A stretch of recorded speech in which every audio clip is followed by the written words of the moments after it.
আমি মোহাম্মদ মুসলিউদ্দিন বাবলু পণ্ডিত। আমি যুগ্ম আহ্বায়ক, ঢাকা মহানগর উত্তর শ্রমিক দল। আজ দুদিন আমরা অত্যন্ত শোকাহত। আপনি জানেন, আমাদের প্রাণপ্রিয় নেত্রী, গণতন্ত্রের মা বেগম খালেদা জিয়ার মৃত্যুতে পুরো দেশ এবং জাতি আজ শোকাহত। আজকে তার দাফন সম্পন্ন হয়েছে। আল্লাহর দরবারে লাখো কোটি শুকরিয়া। কোটি কোটি মানুষের ভালোবাসা আজকে তিনি সিক্ত এবং তার রাজনৈতিক জীবন, বর্ণাঢ্য জীবন সফল হয়েছে বলে আমি মনে করি। ফ্যাসিবাদ সরকার তাকে বন্দি থাকা অবস্থায় স্লো পয়জন দিয়ে হত্যা করতে চেয়েছিল। উন্নত চিকিৎসার জন্য তাকে বিদেশ যেতে বারণ করেছে, বিদেশ যেতে দেওয়া হয় নাই। তিনিও বাংলাদেশ ছেড়ে অন্য কোথাও গিয়ে চিকিৎসা নেওয়ার জন্য বা সুস্থতার জন্য দেশের বাইরে উনি যেতে কখনোই রাজি ছিলেন না।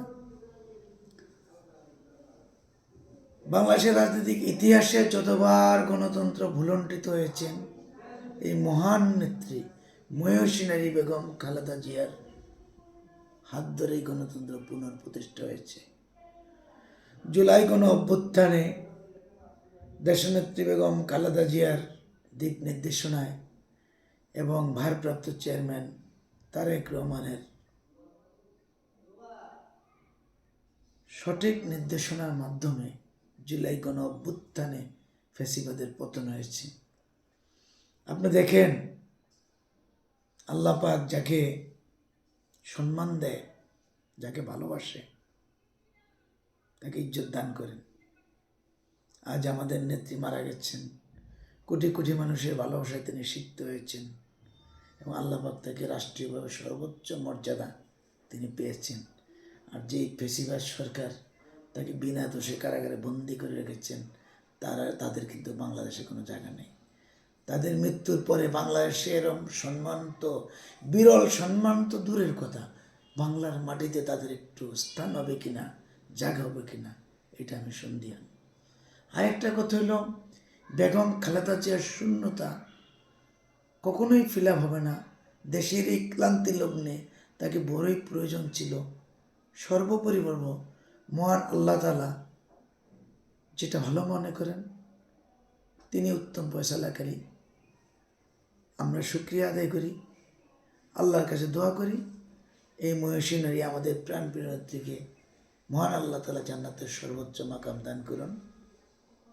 এবং আমি দৃঢ়ভাবে বিশ্বাস করি, রণাঙ্গনের বীর মুক্তিযোদ্ধা শহীদ রাষ্ট্রপতি জিয়াউর রহমান বীর উত্তমের সন্তান, সাবেক প্রধানমন্ত্রী, তিনবারের প্রধানমন্ত্রী বেগম খালেদা জিয়ার সন্তান, যাদের রক্ত আমাদের প্রিয় নেতা জনাব তারেক রহমানের শরীরে বহমান।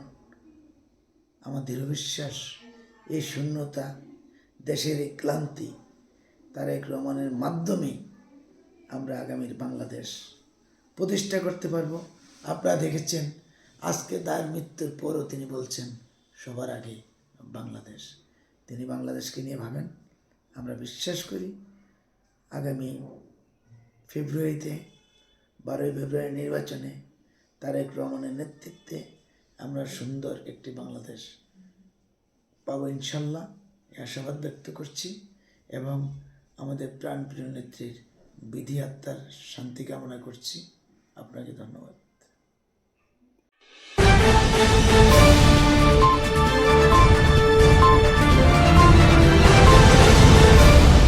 আপনারা দেখছেন সময় 24 টেলিভিশন, সময়ের সাথে সত্যের পথে।